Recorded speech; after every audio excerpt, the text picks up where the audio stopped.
बंगाल विधानसभा चुनाव में शानदार जीत के बाद अब बीजेपी की नजर 24 राज्यसभा सीटों पर होने वाले चुनाव पर है, जिसे लेकर पीएम हाउस में बीजेपी केंद्रीय चुनाव समिति की बैठक भी हुई। बैठक में उम्मीदवारों के चयन, सहयोगी दलों के साथ सीटों के बंटवारे पर भी चर्चा हुई। प्रधानमंत्री आवास पर 2 घंटे से ज्यादा चली बैठक में नितिन नवीन, राजनाथ सिंह, अमित शाह, जेपी नड्डा मौजूद रहे। आपको बता दें, जो जानकारी मिल रही है उसके मुताबिक करीब 12 सीटों के उम्मीदवारों के नाम को लेकर इस बैठक में चर्चा हुई है। राज्यसभा चुनाव की सीटों को लेकर बीजेपी का ये बड़ा मंथन जारी है। तो सूत्रों के हवाले से बड़ी खबर, 12 उम्मीदवारों के नाम पर चर्चा, उम्मीदवारों के चयन, सीट बंटवारे पर भी इस वक्त फोकस है। ये बैठक ऐसे वक्त में हो रही है जब 10 राज्यों की 24 राज्यसभा सीटों के लिए 18 जून को चुनाव होने हैं। इसके अलावा विभिन्न राज्यों की विधान परिषदों का चुनाव भी बेहद पास है। ऐसे में भाजपा के कोर ग्रुप के साथ प्रधानमंत्री मोदी की बैठक को बेहद महत्वपूर्ण माना जा रहा है। बीजेपी के 11 सांसद का कार्यकाल खत्म हो रहा है, जिसमें 2 केंद्रीय मंत्री जॉर्ज कुरियन, रवनीत बिट्टू का कार्यकाल खत्म हो रहा है।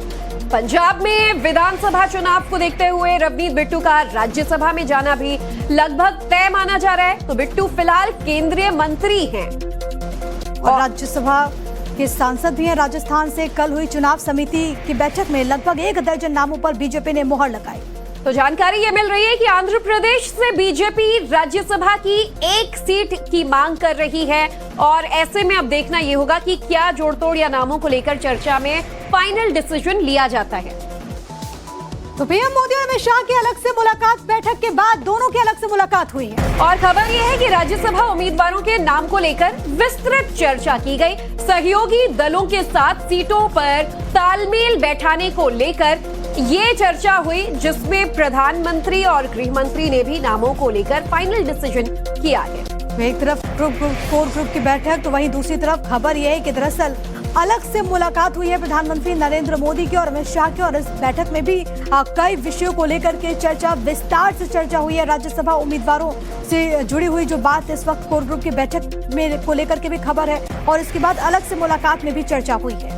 और इस वक्त की एक और बड़ी खबर, दिल्ली पार्टी मुख्यालय में बीजेपी की अहम बैठक जारी है। राज्यों के बीजेपी अध्यक्षों के साथ नितिन नवीन की ये बैठक जारी है। शीर्ष नेताओं के संदेश को राज्य इकाइयों को बताया जाएगा। तो ये बड़ी खबर है। भारतीय जनता पार्टी के राष्ट्रीय अध्यक्ष नितिन नवीन सोमवार को नई दिल्ली स्थित पार्टी मुख्यालय में राज्यों के भाजपा अध्यक्षों के साथ अहम बैठक करने वाले हैं। और इस बैठक में प्रधानमंत्री नरेंद्र मोदी द्वारा पार्टी के शीर्ष नेतृत्व के साथ साझा किए गए प्रमुख संदेश को राज्य इकाइयों तक पहुंचाने की संभावना है। जानकारी ये है कि नितिन नवीन राज्यों के अध्यक्षों के साथ आगामी चुनावों की रणनीति को अंतिम रूप देने के साथ साथ मोदी सरकार के 12 वर्ष के उपलक्ष्य पर चर्चा करेंगे।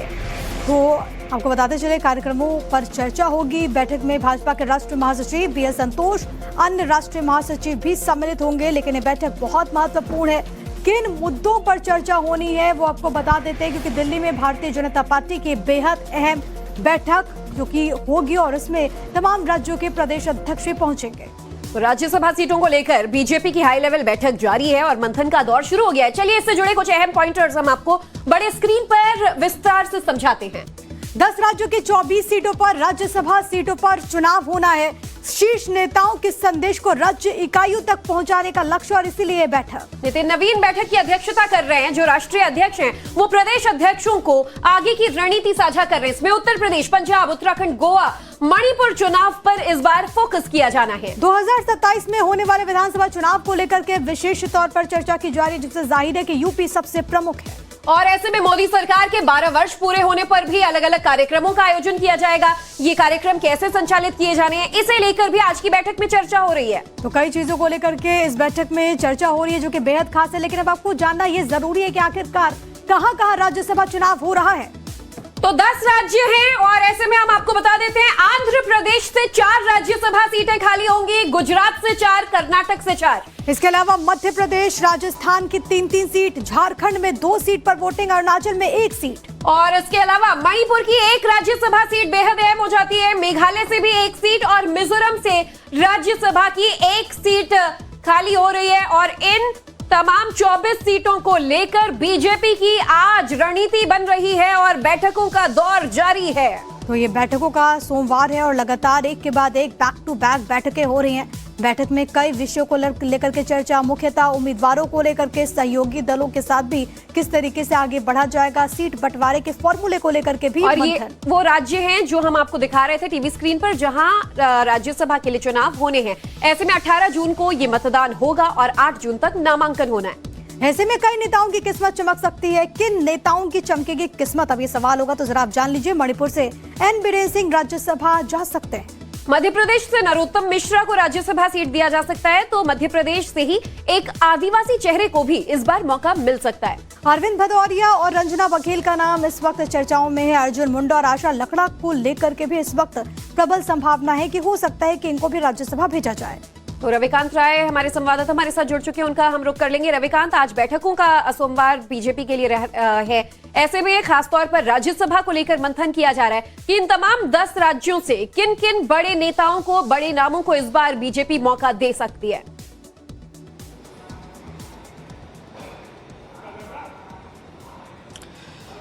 देखिए ज्योति, 2 अलग अलग बैठकें हुई हैं। कल जो बैठक हुई थी प्रधानमंत्री आवास पर, वो केंद्रीय चुनाव समिति की बैठक हुई है और इस बैठक में राज्यसभा के उम्मीदवारों के साथ साथ विधान परिषद की जो सीटें खाली हुई हैं उन नामों पर चर्चा हुई है। भारत सरकार के जो 2 केंद्रीय मंत्री हैं उनका राज्यसभा का टेन्योर पूरा हो रहा है और ऐसे में पंजाब विधानसभा चुनाव को देखते हुए रवनीत बिट्टू को दोबारा राज्यसभा भारतीय जनता पार्टी वापस लाएगी। इस तरीके की चर्चाएं जो है वो सूत्रों से मिल रही हैं। इसके साथ ही एन बीरेन सिंह जो कि मणिपुर के मुख्यमंत्री रहे और उनका चेहरा जो है वो विवादों में रहा, ऐसे में वो अब राज्य की राजनीति में सक्रिय उतना नहीं है, इसीलिए भारतीय जनता पार्टी उनको राज्यसभा से अपर हाउस में ला सकती है। मध्य प्रदेश में 3 सीटें खाली हो रही हैं और भारतीय जनता पार्टी को पूरी उम्मीद है कि इन सीटों पर अपने उम्मीदवारों को उतारकर वो राज्यसभा लाएगी। और इसमें जो नाम चल रहा है वो नरोत्तम मिश्रा का, धीरज पटेरिया का। नरोत्तम मिश्रा जो है वो शिवराज सरकार में गृहमंत्री रहे, अपना चुनाव हार गए, कद्दावर नेता हैं, अमित शाह के करीबी माने जाते हैं, इसलिए उनको राज्यसभा लाया जाएगा। धीरज पटेरिया जो है भारतीय जनता पार्टी और संघ के बीच में एक समन्वय का चेहरा है, जिस पर दोनों ही सहमत हो सकते हैं, उनको भी लाया जा सकता है। और इसके साथ ही मणिपुर, मेघालय और ये नॉर्थ ईस्ट के राज्य हैं जहां पर एक एक सीटें खाली हुई हैं, वहां से भी भारतीय जनता पार्टी लगभग अपने उम्मीदवारों का नाम फाइनल कर चुकी है। आज जो बैठक चल रही है इस वक्त भारतीय जनता पार्टी के मुख्यालय में, वो सभी प्रदेश अध्यक्ष बुलाए गए हैं। किन फैक्टर्स पर ज्यादा जोर आपको नजर आ रहा है उम्मीदवारों के चयन पर?